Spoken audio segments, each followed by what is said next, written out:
guys, welcome back to the Chelsweets kitchen. As you can see, we have a very special guest today. We have cake by Courtney, and we're making a really fun fall-inspired cake today. Yes, I love this one. This one is inspired by the Rocky Mountain Chocolate Factory caramel apple, the apple pie caramel apple, which is just dipped in caramel, and then it has white chocolate on it, and then cinnamon sugar on the outside. So we've done caramel cake layers.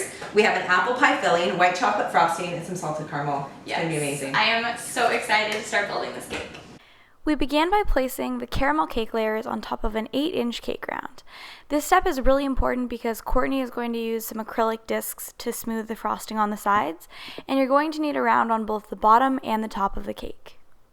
Next, Courtney spread an even layer of our white chocolate buttercream and then piped a dam around the sides of the cake to keep the filling in place. Once she had added a very generous layer of the apple filling, she topped it off with a drizzle of our salted caramel. A quick reminder, if you guys want to recreate this cake, the full recipe is up on Courtney's blog, which is cakebycourtney.com. So as Courtney continued to repeat this process and stack our remaining cake layers, she also piped a little bit of extra buttercream around the side just to really ensure that the filling stayed in place. The amazing thing about this cake is that these cake layers were actually made by Courtney in Utah, and she flew across the country with them on an airplane. As long as you properly wrap your cake layers, you can freeze them and make them up to a week in advance. And that's one of the questions I really frequently get asked is how far in advance can you make a cake? And the answer is pretty far in advance. The cake layers were super fresh and delicious because Courtney really wrapped them tightly in saran wrap and kept them sealed up, which locked in all the moisture and made for a very delicious cake. Once all 4 cake layers were stacked, Courtney added a thin crumb coat using the overhanging buttercream and smoothed it using both an offset spatula and a bench scraper. And then came the really fun part, which is breaking out the acrylic disc. So Courtney uses a different style to frost her cakes and get really smooth sides, and her secret is using this disc. So what she does is she places it on top of a crumb-coated cake, and she then fills in the space between the edge of the disc and the bottom round that we added with some frosting.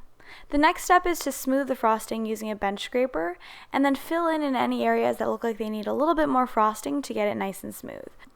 So this step is a little bit similar to mine. I also fill in areas that need a bit more frosting, but the acrylic disc really helps you get such perfect sides. They're so smooth, as you guys can see here, and it's really such a great technique. Next, Courtney added some cinnamon sugar to the side of the cake just by using her hand. So this is a really delicate process, and she started by creating the top line where the cinnamon sugar would go up to, and then she filled in just by very gently pressing the sugar into the side of the cake. We chilled the cake in the freezer for about 10 minutes, and then Courtney used a very sharp knife to carefully cut the frosting beneath the disc to pop it off. It also helps if you heat up your knife by running it under some warm water and then drying it thoroughly. Don't worry if any bits of frosting do pop off with the disc. It's really easy to just smooth over the top using a little bit of extra frosting.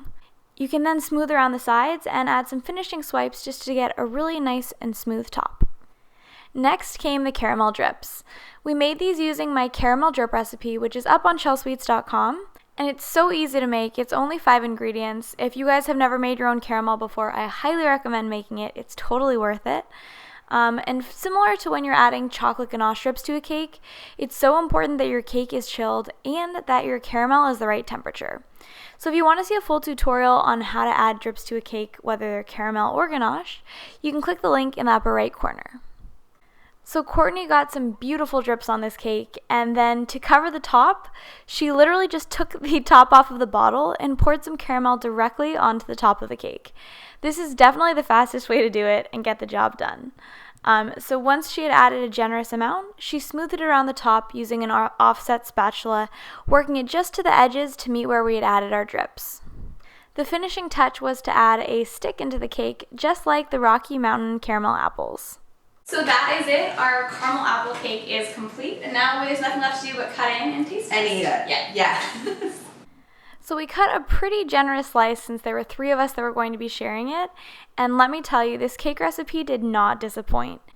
The cake layers themselves were just so moist, and paired with the caramel and the white chocolate buttercream, it was just amazing.